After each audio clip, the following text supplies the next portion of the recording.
ಆತ ಸುಳ್ಳು ಹೇಳೋದನ್ನೇ ಕುಲಕಸಬು ಮಾಡ್ಕೊಂಡಿದ್ದ ಖತರ್ನಾಕ್ ಗಂಡ. ಹೆಂಡತಿ ಹಣದಲ್ಲೇ ದುಬೈಗೆ ಹೋಗಿದ್ದವ ನವರಂಗಿ ಆಟ ಶುರು ಮಾಡಿದ್ದಾನೆ. ಮುದ್ದಾದ ಹೆಂಡತಿ ಬಿಟ್ಟು ಕಂಡವರ ಜೊತೆ ಪೋಲಿ ಆಟ ಆಡ್ತಿದ್ದಾನೆ. ಕೈ ಮೇಲೆ ಕೈಗಿಟ್ಟು ರೀಲ್ಸ್ ಮಾಡೋದೇನು, ಎದೆ ಮೇಲೆ ತಲೆಗಿಟ್ಟು ಚೆಲುವಿನ ಚಿತ್ತಾರ ಹಾಡೋದೇನು. ಪಬ್ನಲ್ಲಿ ತೇಲಾಡ್ತಿದ್ರು, ಬಸ್ ಹತ್ತಿದ್ರು, ಪ್ರೇಮ ನಶೆಯಲ್ದೆ ತೂರಾಡ್ತಿದ್ರು. ಇವರಿಬ್ಬರ ರೀಲ್ಸ್ ರಂಗೀಲಾ ನೋಡ್ತಿದ್ರೆ ಮೇಡ್ ಫಾರ್ ಈಚ್ ಅದರ್ಸ್ ಅನ್ಬೇಕು. ಆ ರೇಂಜಿಗೆ ಪ್ರೇಮದ ಗುಂಗಿನಲ್ಲಿ ಕಳೆದು ಹೋಗ್ತಿದ್ರು. ಕ್ಯಾಮರಾ ಮುಂದೆ ಪ್ರೇಮ ಕಾವ್ಯ ಹಾಡ್ತಿದ್ರೆ ದೂರದ ದುಬೈನಲ್ಲಿ ಕದ್ದು ಮುಚ್ಚಿ ಸಂಸಾರ ಶುರು ಮಾಡಿದ್ದಾರೆ. ಇದೇ ಈಗ ಹೆಣ್ಣು ಮಗಳ ಪಾಲಿಗೆ ಕಂಟಕ ಆಗಿರೋದು. ದುಡಿಯೋದಕ್ಕೆ ಅಂತ ಹೋದ ಗಂಡ ಅಲ್ಲೇ ಸಂಸಾರ ಶುರು ಮಾಡಿದ್ದಾನೆ. ರೀಲ್ಸ್ನಲ್ಲದೆ ಹುಡುಗಿಯರನ್ನ ಪಟಾಯಿಸ್ತಿದ್ದವ ಹೆಣ್ಣು ಮಗಳ ಬಾಳಲ್ಲಿ ಚೆಲ್ಲಾಟವಾಡಿದ್ದಾನೆ.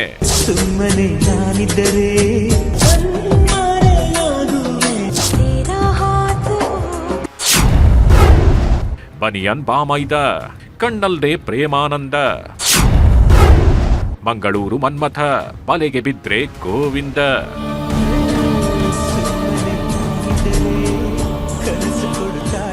ಅಬ್ಬಬ್ಬ, ಇವರ ಪ್ರೇಮದಾಟವನ್ನ ನೋಡೋದಕ್ಕಾಗ್ತಿಲ್ಲ ಬಿಡಿ. ಕಂಡ ಹೆಣ್ಣು ಮಕ್ಕಳ ತೋಳತಕ್ಕೆಯಲ್ಲಿ ಮೈಮರೆಯೋ ಈತನ ಹೆಸರು ಮನೀಶ್ ಅಂತ. ಮಂಗಳೂರಿನ ರತಿ ಮನ್ಮಥ ಗೀತ. ಈತನ ಪ್ರೇಮದಾಟಕ್ಕೆ ಬಲಿಯಾದವಳೆ ಈ ಅಮಾಯಕಿ.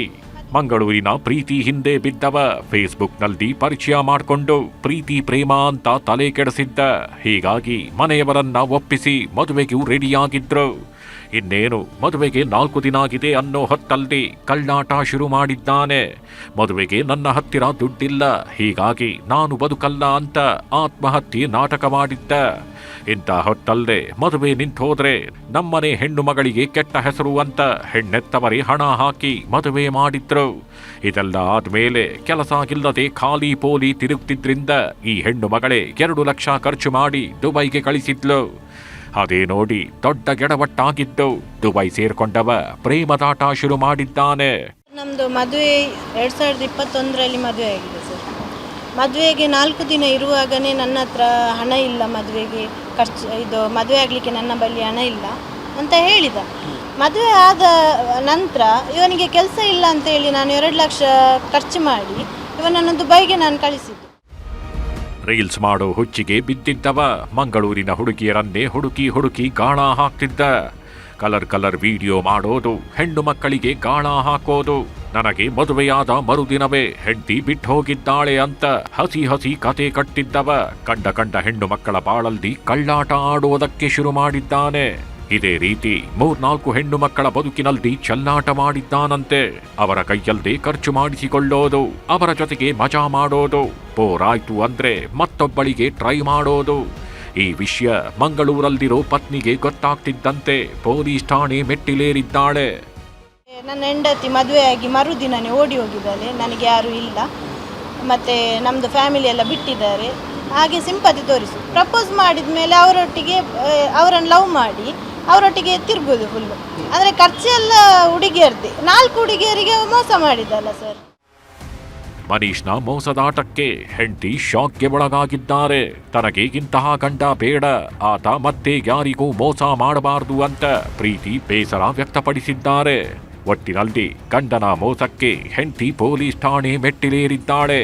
ಈ ಮನೀಶನ ನವರಂಗಿ ಆಟಕ್ಕೆ ಮತ್ತೆಷ್ಟು ಯುವತಿಯರು ಮೋಸ ಹೋಗಿದ್ದಾರೆ ಅನ್ನೋದು ಪೊಲೀಸರ ತನಿಖೆಯಿಂದ ತಿಳಿದು ಬರಬೇಕಿದೆ.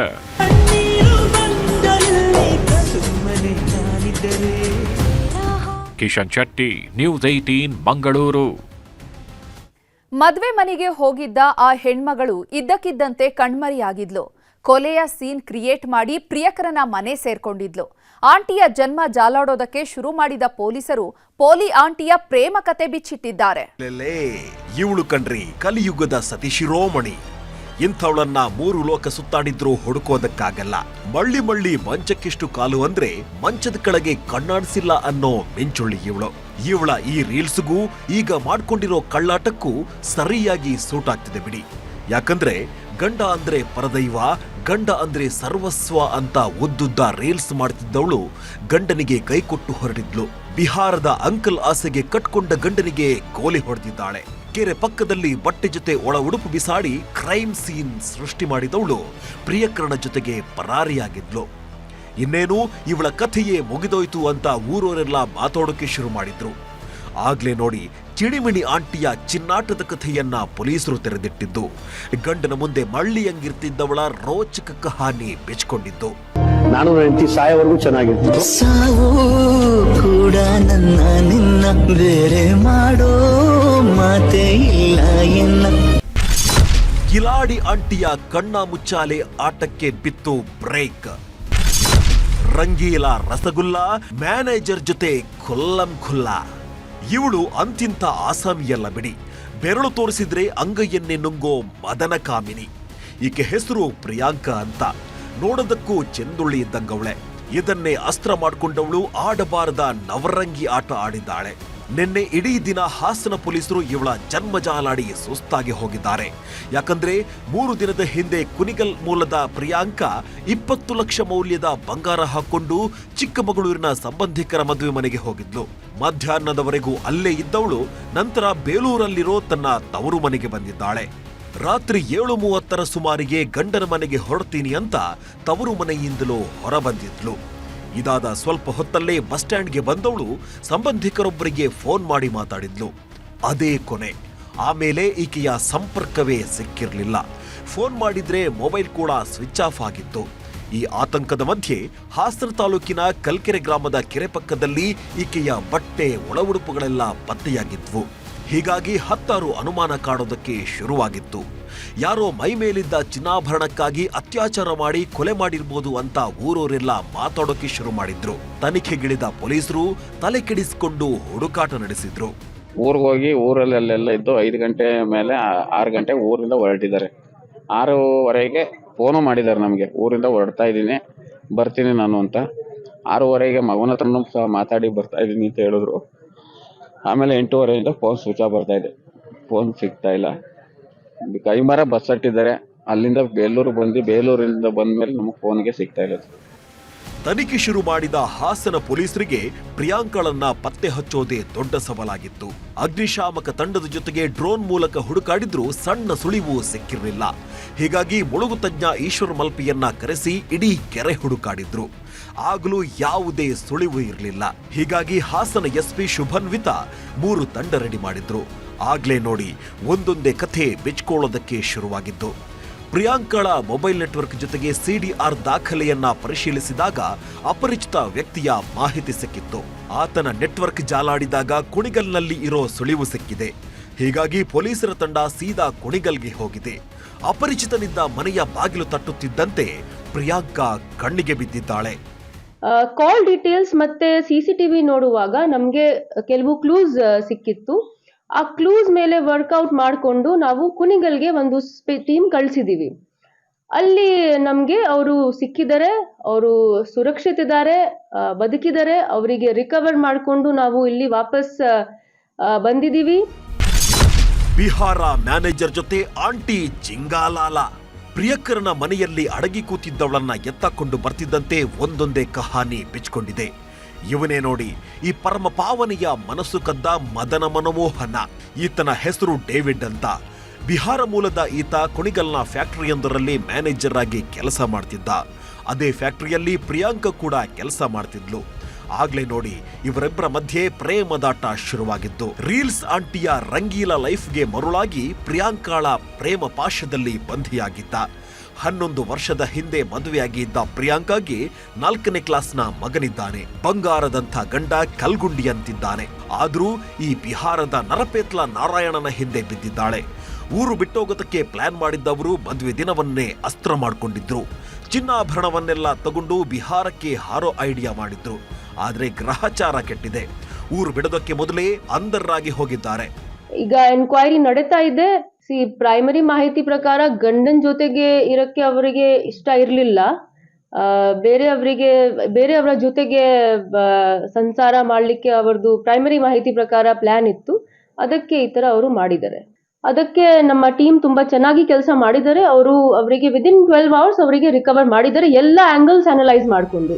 ಒಟ್ನಲ್ಲಿ ಹಾಸನ ಜಿಲ್ಲೆಯಲ್ಲಿ ಸಂಚಲನ ಸೃಷ್ಟಿಸಿದ್ದ ನಾಪತ್ತೆ ಪ್ರಕರಣಕ್ಕೆ ತೆರೆಬಿದ್ದಿದೆ. ಗಂಡ ಮಗನನ್ನ ಬಿಟ್ಟು ಬಿಹಾರಿ ಪ್ರಿಯಕರನ ಜೊತೆ ಜೂಟಾಗೋದಕ್ಕೆ ನೋಡಿದ್ದವಳು ಲಾಕ್ ಆಗಿದ್ದಾಳೆ. ಕೃಷ್ಣ ಇಬ್ಬೀಡು, ನ್ಯೂಸ್ 18 ಹಾಸನ. ಆತ ಪ್ರತಿಭಾವಂತ ವಿದ್ಯಾರ್ಥಿ. ಹೀಗಾಗಿಯೇ ಅಮೆರಿಕಾಗೆ ಹೋಗಿ ಉನ್ನತ ವಿದ್ಯಾಭ್ಯಾಸ ಮಾಡ್ತಾ ಇದ್ದ. ಇಷ್ಟು ದಿನ ಖುಷಿಯಾಗಿದ್ದವ ಈಗ ನಿಗೂಢವಾಗಿ ಸಾವನ್ನಪ್ಪಿದ್ದಾನೆ.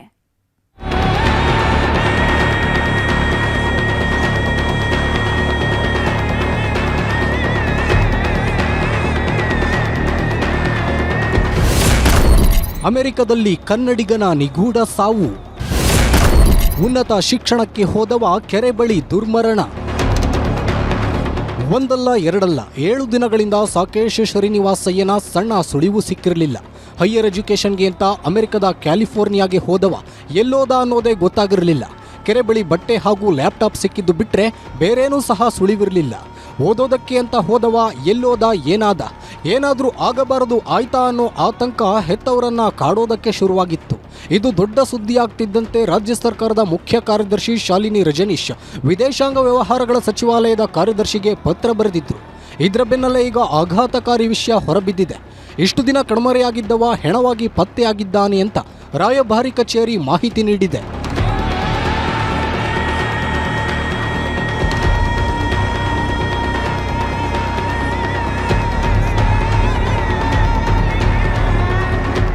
ಬೆಂಗಳೂರಿನ ಸಾಕೇತ್ ಕ್ಯಾಲಿಫೋರ್ನಿಯಾದ UC ಬರ್ಕ್ಲಿ ವಿಶ್ವವಿದ್ಯಾಲಯದಲ್ಲಿ ಮಾಸ್ಟರ್ಸ್ ಮಾಡ್ತಿದ್ರು. ಓದೋದ್ರಲ್ಲಿ ತುಂಬಾನೇ ಪ್ರತಿಭಾವಂತ. ಹೀಗಾಗಿ ಮಗನ ಮೇಲೆಯೇ ಹೆತ್ತವರು ಜೀವ ಇಟ್ಕೊಂಡಿದ್ರು. ಕಳೆದ ಸೋಮವಾರ ತಾಯಿಗೆ ಕರೆ ಮಾಡಿದ್ದೇ ಕೊನೆ. ಆಮೇಲೆ ಮಗನ ಸುಳಿವೇ ಸಿಕ್ಕಿರಲಿಲ್ಲ. ಇದೀಗ ಬರ್ಕ್ಲಿಯ ಕೆರೆ ಬಳಿ ಹೆಣವಾಗಿ ಪತ್ತೆಯಾಗಿದ್ದಾರೆ. ಮಗನ ಸಾವಿನ ಸುದ್ದಿ ಪೋಷಕರಿಗೆ ಗೊತ್ತಾಗ್ತಿದ್ದಂತೆ ಇಡೀ ಮನೆಯಲ್ಲಿ ನೀರವ ಮೌನ ಆವರಿಸಿದೆ. ಮಗನ ಮುಖ ನೋಡೋದಕ್ಕೆ ತುರ್ತು ವೀಸಾಗೆ ಸರ್ಕಸ್ ಮಾಡ್ತಿದ್ದಾರೆ. ಸ್ನೇಹಿತನ ಸಾವಿನ ಬಗ್ಗೆ ಸ್ನೇಹಿತನ ಪೋಸ್ಟ್. ಸಾಕೇತ್ ಸಾವಿನ ಹಿಂದೆ 10 ಅನುಮಾನಗಳು ಕಾಡೋದಕ್ಕೆ ಶುರುವಾಗಿದೆ. ಯಾಕಂದ್ರೆ ಸ್ನೇಹಿತ ಮಾಡಿರೋ ಪೋಸ್ಟ್ 10 ಕಥೆಗಳನ್ನು ಹೇಳ್ತಿದೆ. ಸಾಕೇತ್ ನನ್ನ ಜೊತೆ ಬದುಕ್ತಾ ಇದ್ದ, ಊಟ ಮಾಡ್ತಾ ಇದ್ದ, ಪ್ರಯಾಣಿಸ್ತಿದ್ದ, ನಗುತ್ತಿದ್ದ ಮತ್ತು ತಮಾಷೆ ಮಾಡ್ತಾ ಇದ್ದ. ಕೆಲ ದಿನಗಳಿಂದ ಸಾಕೇತ್ ಊಟ ಮಾಡ್ತಿರ್ಲಿಲ್ಲ, ಬರೀ ಚಿಪ್ಸ್ ತಿಂದ್ಕೊಂಡೇ ಇರ್ತಿದ್ದ. ಈಗ ನೋಡಿದ್ರೆ ಹೀಗೆ ಮಾಡಿಕೊಂಡಿದ್ದಾನೆ. ಜನವರಿ 21ರಂದು ಅಂಜಾ ಕೆರೆ ಬಳಿ ಹೋಗೋಣ ಅಂತ ನನ್ನನ್ನು ಕರೆದಿದ್ದ. ಆದರೆ ನಾನು ಹೋಗಿರಲಿಲ್ಲ. ಆದ್ರೀಗ ಅದೇ ಕೆರೆಯ ಬಳಿ ಜೀವನ ಮುಗಿಸಿದ್ದಾನೆ ಅಂತ ಭಾವುಕ ಪೋಸ್ಟ್ ಹಾಕಿದ್ದಾರೆ.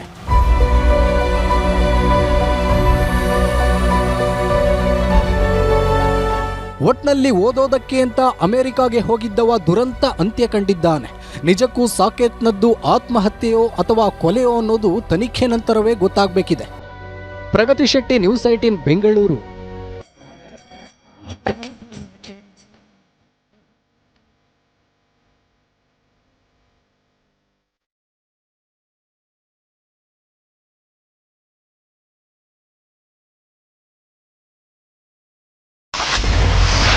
ನಾಡಿನೆಲ್ಲೆಡೆ ದೇವನ ನಾಮಜಪ. ಶಿವನಾಮ ಸ್ಮರಣೆ, ಭಕ್ತಿಯಲ್ಲಿ ಮುಳುಗಿದ ಭಕ್ತಗಣ.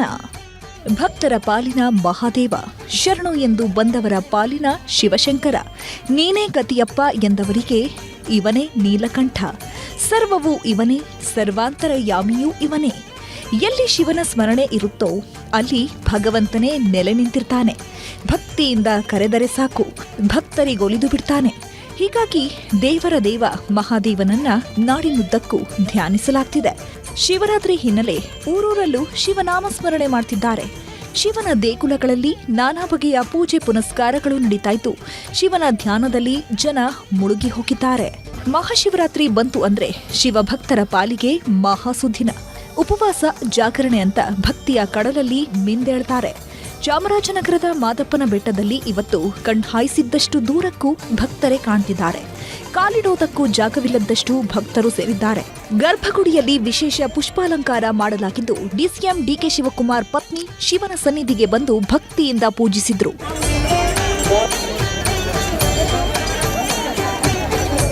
ಇನ್ನು ನಂಜನಗೂಡು ನಂಜುಂಡೇಶ್ವರ ದೇವಸ್ಥಾನದಲ್ಲೂ ಶಿವರಾತ್ರಿ ಸಡಗರ ಜೋರಾಗಿದೆ. ನಂಜುಂಡೇಶ್ವರನ ದರ್ಶನ ಪಡೆಯುವುದಕ್ಕೆ ಬೆಳ್ಳಂಬೆಳಗ್ಗೆಯಿಂದಲೇ ಭಕ್ತರು ಸರತಿ ಸಾಲಿನಲ್ಲಿ ನಿಂತಿದ್ರು. ಭಗವಂತನ ಸನ್ನಿಧಿಗೆ ಆಗಮಿಸಿದ ಮಾಜಿ ಸಚಿವ HT ರೇವಣ್ಣ ನಂಜುಂಡೇಶ್ವರನ ದರ್ಶನ ಪಡೆದರು.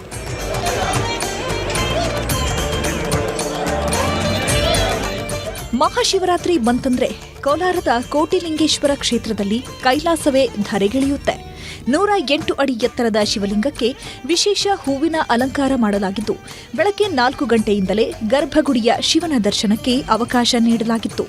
ಕೋಟಿಲಿಂಗೇಶ್ವರನ ದರ್ಶನಕ್ಕೆ ಮಹಾರಾಷ್ಟ್ರ, ಆಂಧ್ರ, ತಮಿಳುನಾಡು ಸೇರಿದಂತೆ ನಾನಾ ರಾಜ್ಯಗಳಿಂದ ಭಕ್ತರು ಬಂದಿದ್ದಾರೆ.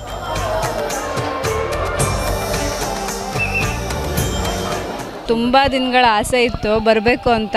ಬಟ್ ಶಿವಪ್ಪ ಇವಾಗ ಕರೆಸ್ಕೊಂಡ ನಮ್ಮನ್ನು. ತುಂಬ ಅಂದರೆ ಚಿಕ್ಕ ವಯಸ್ಸಿಂದ ಮಂಜುನಾಥ ಫಿಲಮ್ ನೋಡಿದ್ವಲ್ಲ, ಅವಾಗಿಂತ ಈ ಕ್ಷೇತ್ರ ಎಲ್ಲಿದೆ ಅಂತ ಗೊತ್ತಿರಲಿಲ್ಲ.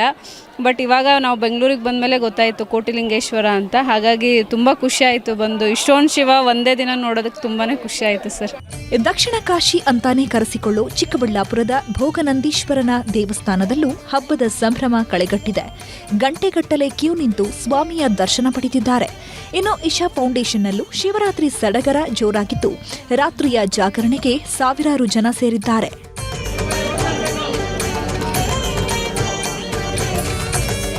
ಉತ್ತರ ಕನ್ನಡ ಜಿಲ್ಲೆಯ ಗೋಕರ್ಣದಲ್ಲೂ ಶಿವರಾತ್ರಿ ವೈಭವ ಜೋರಾಗಿದೆ. ಆತ್ಮಲಿಂಗದ ಸ್ಪರ್ಶ ಜೊತೆಗೆ ಮಹಾಬಲೇಶ್ವರನ ವಿಶೇಷ ಅಲಂಕಾರವನ್ನ ಭಕ್ತರು ಕಣ್ತುಂಬಿಕೊಂಡಿದ್ದಾರೆ.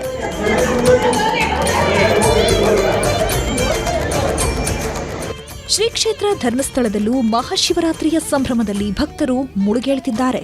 ರಾಜ್ಯದ ನಾನಾ ಭಾಗದಿಂದ ಭಕ್ತರು ಆಗಮಿಸಿದ್ದು ದೇವನನ್ನ ಕಣ್ತುಂಬಿಕೊಳ್ಳುತ್ತಿದ್ದಾರೆ. ಮಹಾಶಿವರಾತ್ರಿ ಹಿನ್ನೆಲೆ ಬೆಳಗಾವಿ ಜಿಲ್ಲೆಯ ಕುಡಚಿಯಲ್ಲಿ ವಿಶೇಷ ಮೂರ್ತಿ ಪ್ರತಿಷ್ಠಾಪಿಸಿದ್ದಾರೆ. 4700 ತೆಂಗಿನಕಾಯಿಗಳನ್ನು ಬಳಸಿ 21 ಅಡಿ ಎತ್ತರದ ಶಿವಲಿಂಗವನ್ನ ಸ್ಥಾಪಿಸಿದ್ದಾರೆ.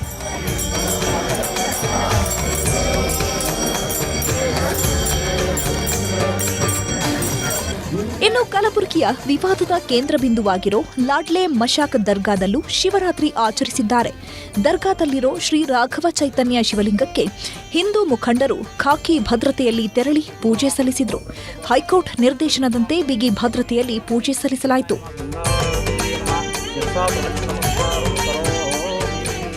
ಒಟ್ನಲ್ಲಿ ರಾಜ್ಯದುದ್ದಕ್ಕೂ ಮಹಾಶಿವರಾತ್ರಿಯ ಸಂಭ್ರಮ ಜೋರಾಗಿದ್ದು, ಎಲ್ಲೆಲ್ಲೂ ಶಿವನಾಮ ಸ್ಮರಣೆಯೇ ಕೇಳ್ತಿದೆ. Bureau report, news 18.